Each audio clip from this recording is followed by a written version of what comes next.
Bismillahirrahmanirrahim. Waltakum minkum ummatun yad'una ilal khairi wa ya'muruna bil ma'ruf wa yanhauna 'anil munkar. Assalamualaikum warahmatullahi wabarakatuh. Alhamdulillah wassalatu wassalamu ala rasulillah mabad. Allah berfirman, wajahidu bi amwalikum wa anfusikum. Berjuanglah kalian, berjihadlah kalian melalui hartamu dan dirimu. Hampir semua ayat-ayat berjuangan dan pengorbanan itu dimulai dengan bi amwalikum, harta kalian, harta kalian. Saya mengajak secara praktis dan kami sudah buktikan. Rp1.000 itu bisa luar biasa dahsyat. Bisa beli mobil, bisa buat kuburan, ya, bisa membangun masjid. Uang 1.000. Mari kita satukan uang 1.000 kita. Nanti kami jemput di rekening ini, insya Allah bisa kita buat. Di rekening ini, insya Allah kita buat sebuah kekuatan umat dengan Rp1.000. Rp1.000 dahsyat. Jadi kita akan belajar nawakid, pembatal-pembatal, perusak-perusak dari wudu itu. Ya, tentu dari pendekatan ini, pendekatan mazhab Syafi'i, karena kitab Bulughul Maram oleh Imam Ibnu Hajar itu metode belajarnya banyak ke mazhab Syafi'i. Ya, cuma beliau itu cerdas. Ya, lebih 100.000 hadis beliau hafal dengan tentu adalah sanadnya.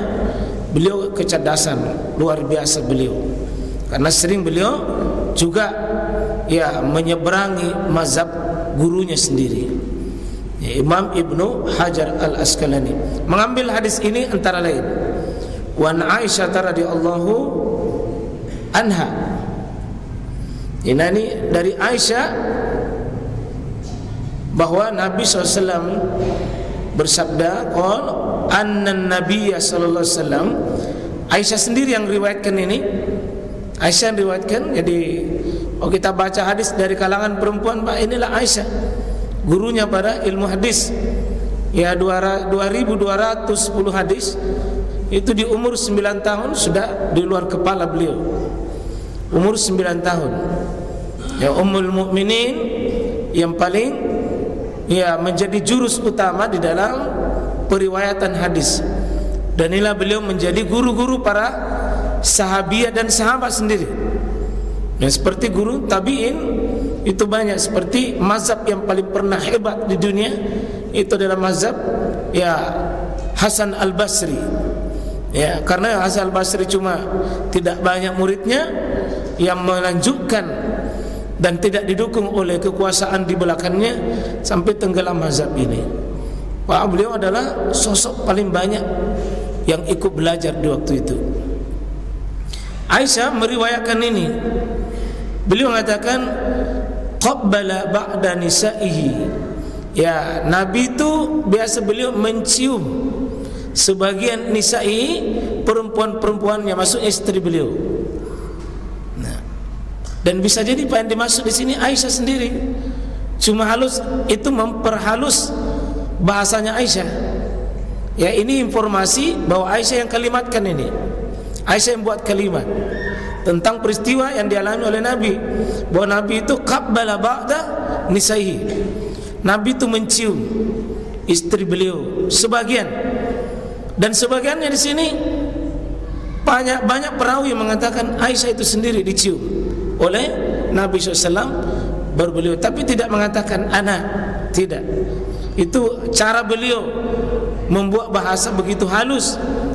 Ya, sebagian istri beliau, padahal beliaulah yang dimaksud ini. Ya. Rata-rata para ulama menyebutkan Aisyah yang dicium oleh Nabi SAW baru. Summa kharaja, kemudian Nabi itu keluar atau pergi ila shalah, lalu pergi sholat. Walam yatawadda, dan beliau tidak berudu lagi sesudah mencium istri beliau dan langsung sholat. Ya, jadi ini hadis cukup pendek tapi tanpa disyarah ini hadis sebenarnya sudah kita ketahui bahwa mencium istri itu adalah tidak membatalkan wudu. Mencium istri dengan sekadar mencium, kalau menurut hadis ini adalah ya tidak membatalkan. Seandainya batal, mana mungkin Nabi cium istri langsung sholat, pasti berwudu dulu. Ya, Nabi mencium istrinya baru beliau keluar sholat dan tidak berwudu. Nah, cuma masalah ini kalau menurut hadis ini akhrajahu Ahmad, dikeluarkan oleh Imam Ahmad, ya wada'afahu, dan didaifkan oleh Al-Bukhari. Imam Bukhari melemahkan hadis ini. Ya, cuma kalau hadis ini semata kita pegang, itu tidak bisa dijadikan semata-mata menjadi hujjah. Tapi paling tidak penulis kitab ini, yakni Imam Ibnu Hajar Asqalani, mengambil hadis ini sebagai sebuah pembahasan bahwa mencium istri itu tidak membatalkan. Dan sepertinya beliau mengatakan kalau mencium saja itu tidak membatalkan, lebih-lebih kalau sekedar bersentuhan. Lebih-lebih kalau sekedar bersentuhan. Ya, ini Imam Ibnu Hajar lagi-lagi menyelisihi mazhab beliau. Ya, karena di mazhab Syafi'i itu jangankan mencium, bersentuhan saja suami istri itu bisa batal. Tapi ini tidak. Mencium tidak batal. Ya, kalau sekedar menyentuh ya pasti tidak bisa, karena hukum asalnya tidak ada yang bisa membatalkan wudu kecuali ada pembatal. Nah, kalau kita mengatakan bersentuhan, itu butuh dalil. Meskipun demikian, sekarang kita sedikit bahas ini, apakah menyentuh wanita membatalkan wudu. Ya, ada 3 pendapat dalam hal ini, dalam memahami. Karena ini cuma satu hadis yang diambil oleh Imam Ibnu Hajar. Nah, hadis ini banyak dalil, hadis. Nah, itu kita ambil 3 pendapat itu. Ini yang pertama, menyentuh wanita itu membatalkan wudu secara mutlak. Secara mutlak. Batal, ini pendapat dipilih oleh Imam Syafi'i. Ya. Dan kita lihat Pak, bagaimana Ibnu Hajar sebagai mazhab Syafi'i justru mengambil hadis tidak membatalkan. Nah, Ibnu Hazm juga masuk di sini. Ya, juga batal. Dikutip dari sahabat Abdullah ibnu Mas'ud dan juga dari sahabat Abdullah ibnu Umar. Ini dalil beliau. Diambil dari surah An-Nisa di ayat 6 ini, aula mastumun nisa. Jadi di sini sebutkan lamas, aula mastumun nisa. Jadi kalau kamu lamas, ya, jadi almas ini adalah sentuhan. Dan dimaksud di sini sentuhan adalah kulit dengan kulit, khususnya tangan dengan, ya, menyentuh dengan tangan, itu biasa disebut dengan lamas. Tetapi kalau dalil ini dipegang oleh Imam Asy-Syafi'i, Ibnu Hazm, adalah semua bentuk lamas, semua bentuk sentuhan. Lalu disebutkan mereka menafsirkan kalimat lamastumun nisa itu dengan menyentuh perempuan, sebagaimana pendapat Ibnu Mas'ud, menyentuh di sini adalah selain jima. Nah, itu kita bisa baca di tafsir Imam At-Tabari. Nah, cuma kalau kita baca Pak, ciri khas At-Tabari itu adalah rawi-rawi banyak, dikumpul rawi-rawi, sedikit sekali masuk ya pendapat daripada penulis, yakni Imam At-Tabari. Nah, dan ini tafsir yang paling tebal. Kita baca tafsir ini adalah Masya Allah, ya, penuh dengan riwayat rawi-rawi saja. Tapi kelemahannya adalah tidak diseleksi, semuanya diambil, dan penuh dengan banyak riwayat-riwayat, meskipun itu masalah dengan kelemahannya. Tapi itulah tafsir. Diartikan lamas yang memang menyentuh. Dan Ibnu Mas'ud diambil ini oleh Imam Syafi'i bahwa sentuhan di situ adalah semua sentuhan secara umum mutlak, itu semua menyentuh. lamastumun nisa, menyentuh wanita, maka jika laki-laki normal menyentuh perempuan normal, maka itu adalah di resiko dalam pemahaman ini adalah membatalkan. Jadi kalau bagi mazhab ini, ya mereka bersentuhan berjabat tangan itu membatalkan. Ya, cuma ini kalau juga dipakai ini tidak mau juga bergeser mutlak begini, ya setengah mati juga kalau mau pergi ke tanah suci ini. Ya, kalau mereka mau tawaf, siapa laki-laki yang tidak disentuh sama perempuan? Nah, ini setengah mati kalau ini mau dipertahankan pendapat. Nah, dan ketika pendapat ini, bagaimana kalau menyentuh anak-anak kecil? Dan bagaimana kalau menyentuh nenek-nenek yang tidak ada lagi jalur-jalur syahwatnya anak-anak kecil? Apakah masih membatalkan kalau kita pakai kata secara umum lamas? Ternyata mereka mengatakan yang pakai syahwat. Kalau pakai syahwat ya sudah, akan ada pengecualian kalau begitu. Kalau ada pengecualian berarti akan terbuka nanti pendapat yang ketiga. Dan sesungguhnya mazhab itu bukan lagi mazhab Syafi'i tapi mazhab Maliki. Kita lihat dulu mazhab yang kedua. Mazhab yang kedua dulu, bahwa menyentuh wanita tidak membatalkan wudu secara mutlak. Dan ini pendapat jumhur, pendapat mayoritas ulama. Dipilih oleh mazhab Abu Hanifah, tidak membatalkan selama sentuhan itu sentuhan secara mutlak, tidak. Ini juga yang diambil oleh Muhammad bin Hasan Asy-Syaibani. Ini adalah muridnya sendiri Imam Abu Hanifah. Jadi dua murid utama, murid Abu Hanifah, termasuk Imam Ibnu Hasan. Ada Abu Yusuf Ibnu Abbas, seorang sahabat, Taus orang tabi'in, Al-Hasan Al-Basri, muridnya Aisyah sendiri.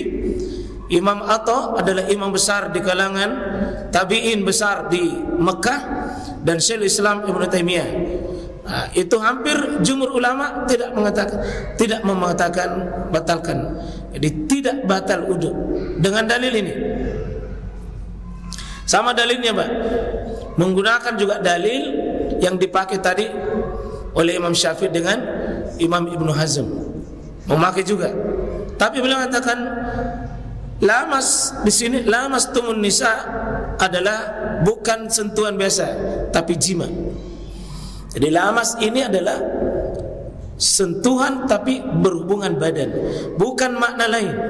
Ya, dia bukan sebagaimana menyentuh wanita, tapi suami istri menyentuh dalam sentuhan yang dimaksud itulah lamas.